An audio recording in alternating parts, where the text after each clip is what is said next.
Hello friends, আমি অচিন্তা। আমি চলে এসেছি নতুন ইউটিউব চ্যানেল টু সাই কিচেনে। আপনার সাথে একটা নতুন রেসিপি শেয়ার করব, সেটা হচ্ছে মাছ মাখা। তো সেটা বানানোর জন্য কী কী উপকরণ লাগে আসুন দেখাই। তার আগে একটা কথা জানিয়ে দিই, আমার চ্যানেলে যেসব ভিডিও ছাড়া আছে, আপনার যদি ভালো লেগে থাকে অবশ্যই লাইক, কমেন্ট ও শেয়ার করবেন, বেশি বেশি করে শেয়ার করবেন। যদি আমার চ্যানেল আপনি নতুন হয়ে থাকেন তাহলে প্লিজ সাবস্ক্রাইব করে দেবেন এবং নিচের বেল নোটিফিকেশনটা অলে করে দেবেন, যাতে আমার ভিডিও আপনাদের কাছে আগে পৌঁছে যায়। তাই চলুন মাছ মাখার রেসিপিটা বানানোর জন্য কী কী উপকরণ লাগে আসুন দেখাই।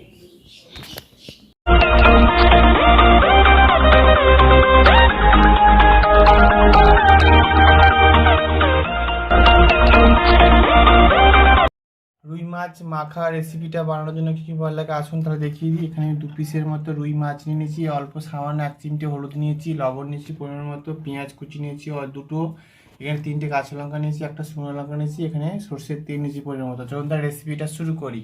গ্যাসটা দিলে কড়াটা বসেছি, কড়াটার মধ্যে তেল দেবো, মাছটার মধ্যে নুন হলুদ মাখিয়ে নেবো, মাছটার মধ্যে লবণ দিয়ে দেবো, হলুদটা দিয়ে মাখিয়ে নেবো ভালো করে। তেলটা গরম হয়ে গেছে, এর মধ্যে মাছগুলো দিয়ে দেবো। মাছটা ভাজিয়ে নিয়েছি হালকা করে, এবার আমি এগুলোকে ভেঙে ভেঙে দেবো যাতে ভালো করে ভাজা হয়ে যায়। ভেঙে নিয়েছি, এবার আমি এর মধ্যে তেলটা শুকনো লঙ্কা কাঁচা লঙ্কাগুলো দিয়ে নেড়ে নেবো একটু। পেঁয়াজটা দিয়ে দেবো, 1 চিমটে লবণ দেবো, দিয়ে ভালো করে নেড়ে চেড়ে নামিয়ে নেবো।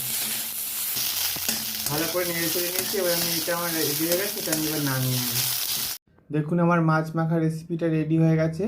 এই রেসিপিতে আপনাদের ভালো লেগে থাকে অবশ্যই লাইক কমেন্ট ও শেয়ার করবেন, বেশি বেশি করে শেয়ার করবেন, আর প্লিজ সাবস্ক্রাইব করবেন এবং আমাদের পাশে থাকবেন। চলুন তাহলে দেখা হচ্ছে নেক্সট ভিডিওতে।